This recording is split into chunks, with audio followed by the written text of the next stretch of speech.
ऋण मुक्ति। एक धर्मशाला में पति पत्नी अपने छोटे से नन्हे मुन्ने बच्चे के साथ रुके। धर्मशाला कच्ची थी, दीवारों में दरारें पड़ गई थीं, आसपास में खुला जंगल जैसा माहौल था। पति पत्नी अपने छोटे से बच्चे को प्रांगण में बिठाकर कुछ काम से बाहर गए। वापस आकर देखते हैं तो बच्चे के सामने एक बड़ा नाग कुंडली मारकर फन फैलाए बैठा है। ये भयंकर दृश्य देखकर दोनों हक्के बक्के रह गए। बेटा मिट्टी की मुट्ठी भर भर कर नाग के फन पर फेंक रहा है और नाग हर बार झुक झुक कर सहे जा रहा है। माँ चीख उठी, बाप चिल्लाया, बचाओ बचाओ, हमारे लाडले को बचाओ। लोगों की भीड़ इकट्ठी हो गई। उसमें एक निशानेबाज था, ऊंट गाड़ी पर बोझा ढोने का धंधा करता था।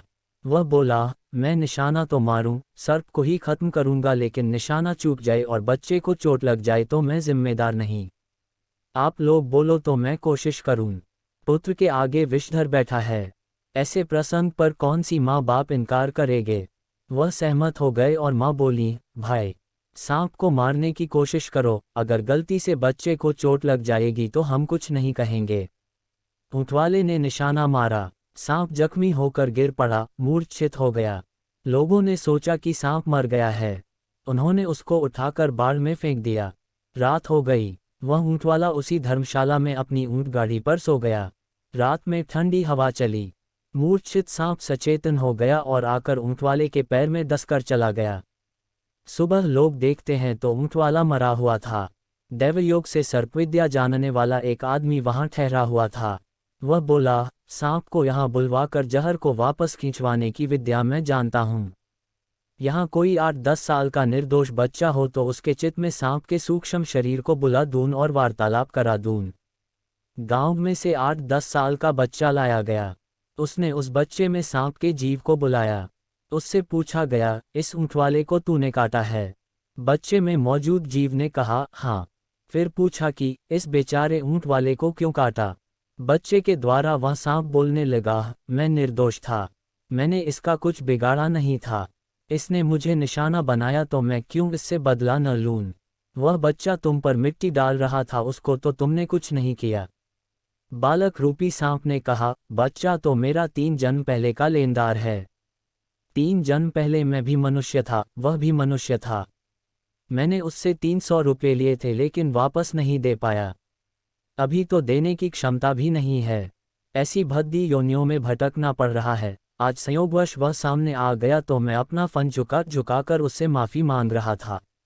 उसकी आत्मा जागृत हुई तो धूल की मुट्ठियाँ फेंक फेंक कर वह मुझे फटकार दे रहा था कि लानत है तुझे, कर्जा नहीं चुका सका। उसकी वह फटकार सहते सहते मैं अपना ऋण अदा कर रहा था। हमारे लेन देन के बीच टपकने वाला वह ऊंट वाला कौन होता है? मैंने इसका कुछ भी नहीं बिगाड़ा था, फिर भी इसने मुझ पर निशाना मारा। मैंने इसका बदला लिया। सर्प विद्या जानने वाले ने सांप को समझाया, देखो तुम हमारा इतना कहना मानो, इसका जहर खींच लो। उस सर्प ने कहा, मैं तुम्हारा कहना मानूं तो तुम भी मेरा कहना मानो। मेरी तो वैर लेने की योनि है, और कुछ नहीं तो न सही, मुझे यह ऊंटवाला 500 रुपये देवे तो अभी इसका जहर खींच लूं। उस बच्चे से 3 जन्म पूर्व मैंने 300 रुपये लिए थे, 2 जन्म और बीत गए, उसके सूद के 200 मिलाकर कुल 500 लौटाने हैं। किसी सज्जन ने 500 रुपये उस बच्चे के माँ बाप को दे दिए। सांप का जीव वापस अपनी देह में गया, वहां से सरकता हुआ मरे हुए ऊंटवाले के पास आया और जहर वापस खींच लिया।